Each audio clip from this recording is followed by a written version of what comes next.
Ma noi siamo pronti, lavoriamo già dal mese di giugno, i nostri atleti aspettano questo momento, ma dico che la neve verrà,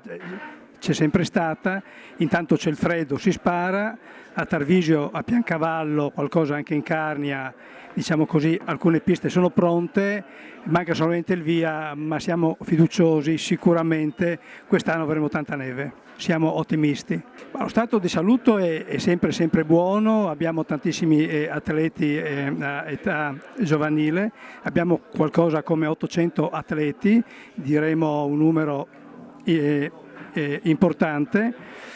e credo che con queste innovazioni di queste tipologie diverse, nuove, con questo modo poi anche di fare anche poi la festa, io credo che in Friuli Venezia Giulia andremo sempre meglio. Diciamo che siamo il comitato all'avanguardia